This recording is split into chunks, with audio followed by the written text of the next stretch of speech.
Ladies and gentlemen, welcome to AJ's house. We are here at La Villa Rosa in Midrand. I'm having the time of my life, man. It's amazing. Everyone came out to party.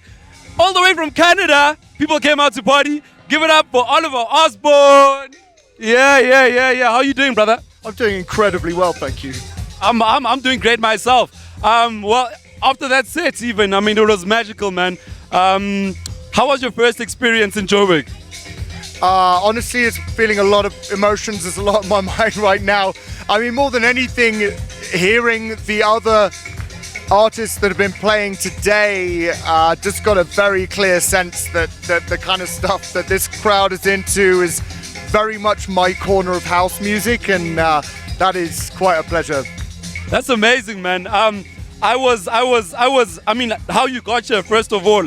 I followed you a couple of years back. I think it was 2020, I remember. And it was through the Couldn't Live Without You, through Connected. I think it was Connected, right? Yep, that's right. Yeah. So, and then from there, it was following. And then you said you're coming to South Africa. Where did you start and what have you been up to? Well, I started down in the south, in Cape Town, with a show in Muizenberg, Surfers Corner, with a record label called Garden Groove Music. But with lots of traveling, non-music based exploration of South Africa around it. It's like, if I'm going to come this far, I'm going to make the most out of seeing this beautiful country and getting stuck into what else it has to offer. That's brilliant. So from Canada to South Africa, describe the sound that you hear this side and how you feel about it.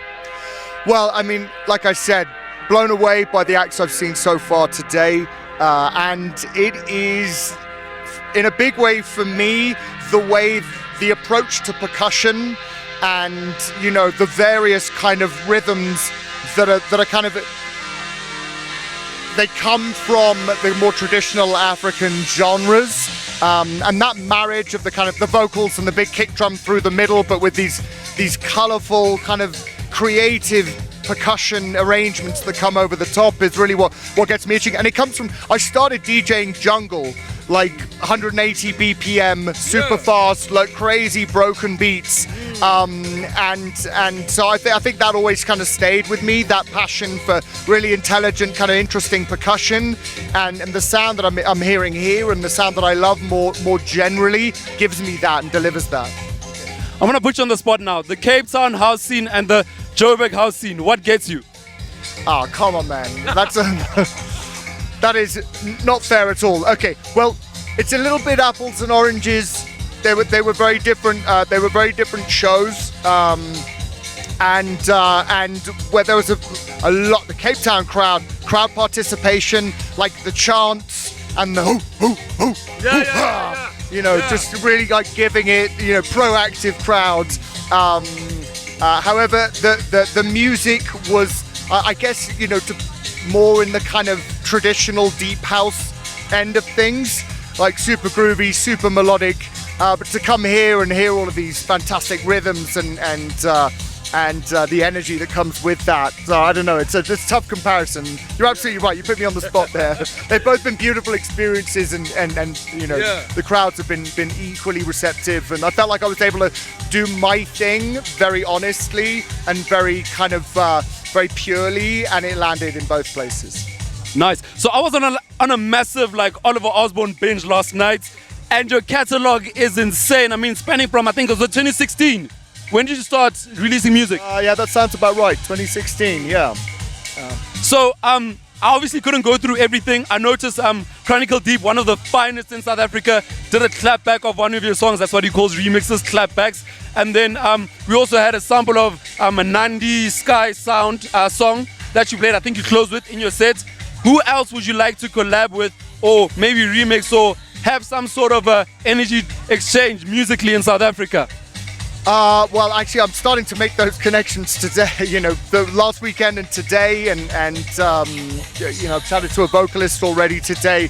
I've become quite comfortable with how to get a good workflow going at distance, because I think a lot of people don't realize that there's a spectrum between two people standing in a room and collaboratively deciding everything that happens within that track, to a vocalist sending you one top line and you completely running with it, and everything in between. And once you kind of realize that you can approach it from so many different angles, the prospect of collaborating with people who are thousands of miles away from you becomes a lot easier and also a lot more exciting. So anytime I meet someone who's in the music industry here, I am putting out the overture.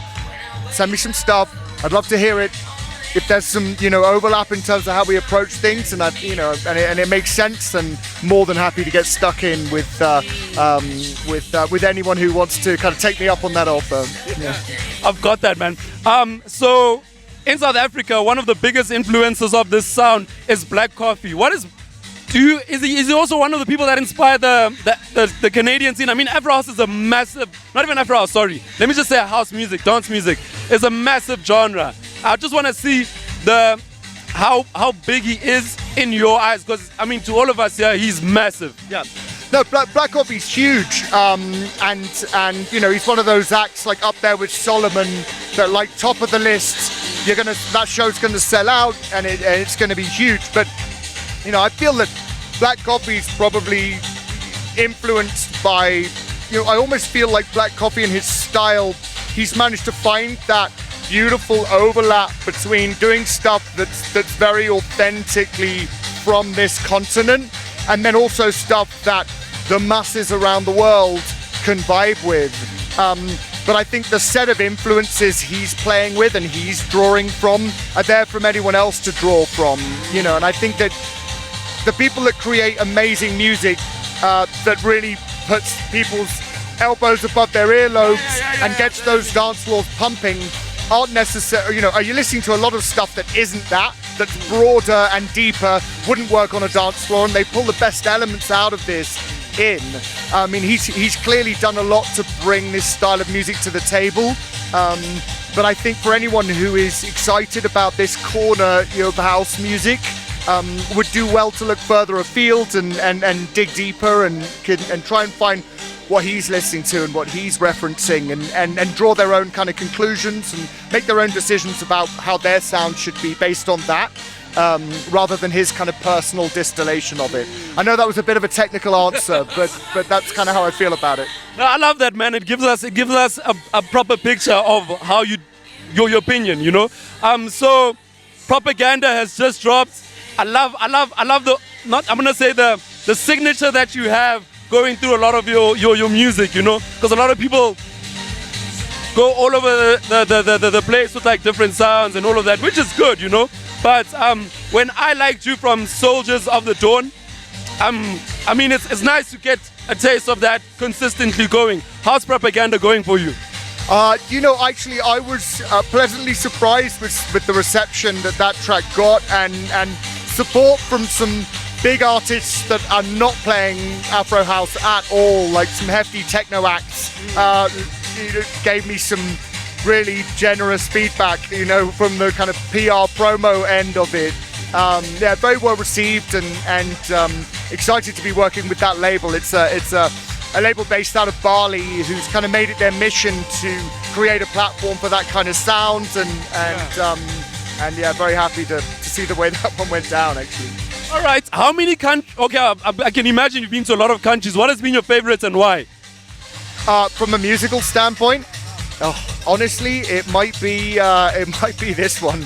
Are you serious? Yeah, no, I've played in a lot of places, and between the craziness, like I said, it was apples and oranges, the Cape Town gig versus here, the craziness of that dance floor, and then the vibe of the other acts here, and just feeling like I'm come thousands of miles around the world, and there's a degree of familiarity and like, I'm kind of in the right place right here. Yeah, it's been quite eye-opening and an absolute pleasure to get stuck in. I get the sense that one of the reasons, and I'm gonna be biased here, very biased towards Joburg, you feel as though maybe Cape Town had a bigger scene. Us Joburgers feel like we are better than everyone, so this is how we dance. Look, this is one of the best DJs playing right now, and we are listening and we are taking it in, but we're not necessarily like this all the time, you know. Hence, we aspire to go to countries like Canada and all of this so that we get that energy, you know. So you had a magnificent set. Anyway, I got a gift from Oliver right over here. Jeez, have I lost it? That would be quite depressing. Oh, my girlfriend has stolen it from me. Ah, here it is, here it is, here it is. I got, oh no, those are keys. Oh, here it is. I got like a stick of exclusives. We are so big on exclusives in South Africa. What's on here, and is it some upcoming unreleased singles? I genuinely can't remember, but what I typically do is take a couple of bits that have been published already, and then a couple of bits that are upcoming. And when I am traveling around, it's a great way to kind of, you know, connect with people and give them a little something from me that they might not have heard before. And it's you know, outside of the, it's been a fantastic networking tool actually. You know, a couple of the big people who've played my tracks have done it because I've warmed up for them and been like, hey, listen, pleasure, love your music, have this. So Kulo de Song played one of my tracks on a Kind of Music radio show, and it's because we did a gig in Singapore, and I was like, hey man, how you doing? My name's Oliver. You know, here you go. Here's the decks, and here's some of my music. You know, it served me very well. Yeah. Nice, man. His name is Oliver Osborne. I can't believe that you're here, man. I'm gonna take it in right after the event because I stress a lot, and I'm sure you noticed I'm all over the show. I'm very anxious like that. I want things to go a certain way. Thank you for coming through. Any final words? Final words. I mean, AJ, we need inspiration. Keep doing what you're doing. There's, you know, the sound system here is fantastic. Yeah. We could probably do with about 1,000 people here. You know, and that's true. That's true. Make this place regret they invited you in the first place. I don't know. It's beautiful to be here and just the vibe from the crowd and everyone who's taken a moment to come up to a complete stranger and thank me for my music and make me feel incredibly welcome. It's been one hell of an experience, and I thank you a huge amount for that. Yeah, thank you very much. Thank you very much. Check that. I put AJ's house on Oliver Osborne's hand. That's really cool, man. Thank you so much. Big shout out. This is AJ's house. Stay tuned for more. We out.